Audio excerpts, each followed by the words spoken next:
I've been hauling livestock for 11 years, mostly cattle. Sometimes horses. I run an independent operation out of New Mexico, which means I own my rig, I pick my contracts, and I spend more nights sleeping in my cab than I do in my own bed. It's a lonely life, but I've always made peace with the silence, or at least I did until March of last year.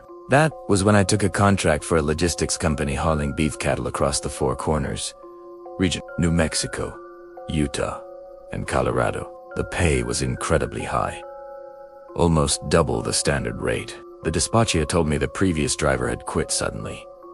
No notice, no explanation. He just walked away from a $90,000 rig and refused to answer their calls. She said he burned out.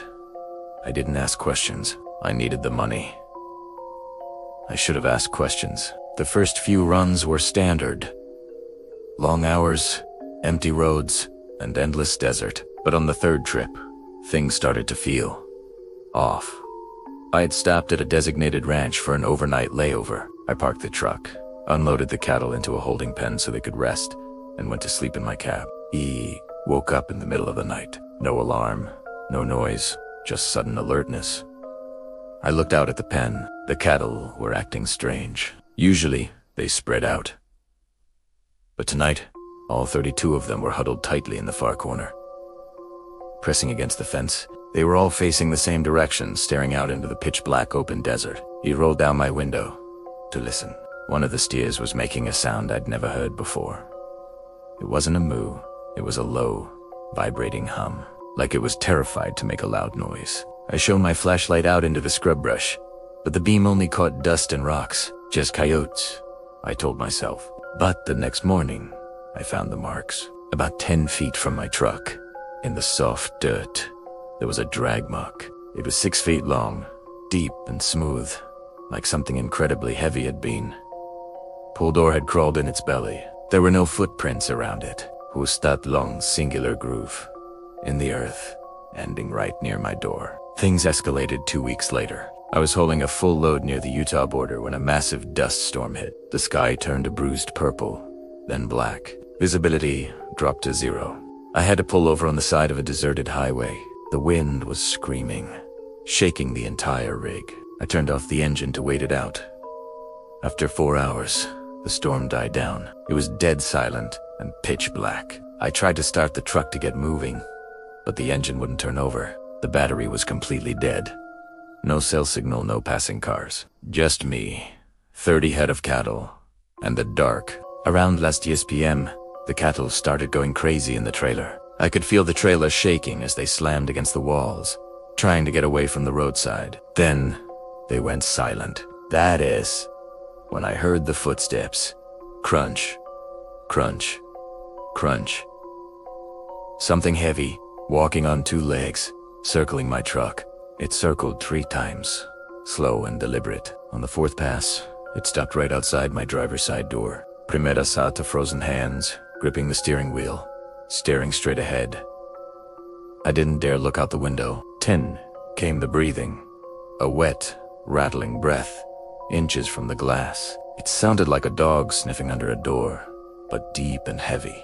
It stood there for what felt like an hour, just breathing against my window. I knew if I turned my head, I would see something my mind couldn't handle. Eventually, the footsteps walked away into the desert. He spent the rest of that night wide awake, praying for the sun. Around midnight, to keep myself sane, I turned on the CB radio.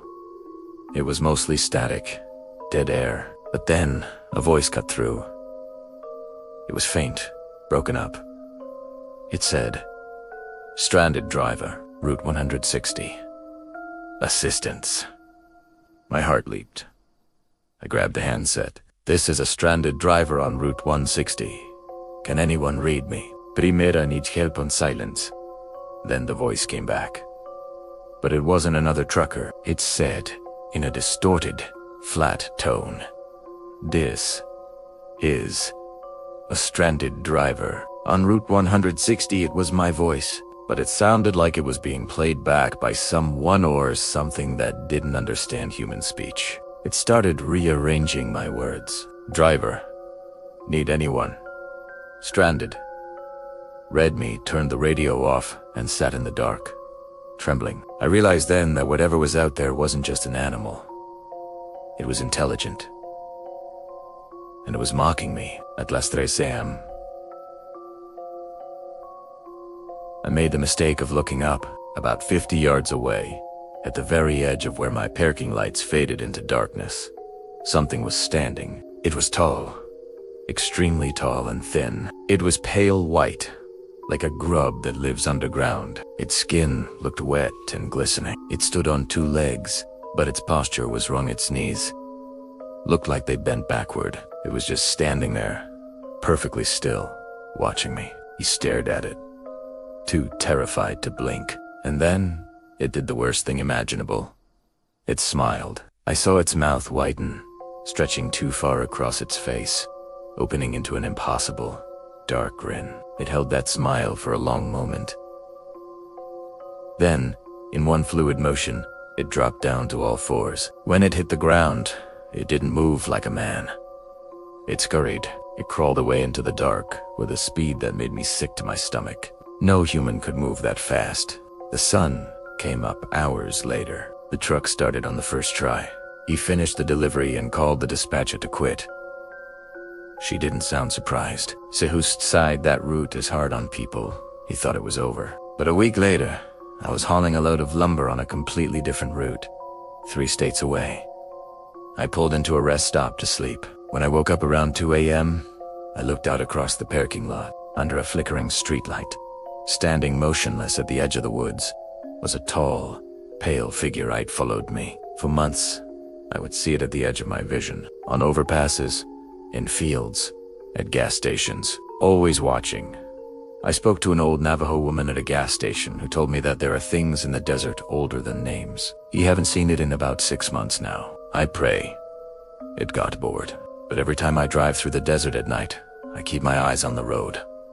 I never look into the mirrors, because I know if I look long enough, I might see that pale, smiling face looking back at me from the back seat.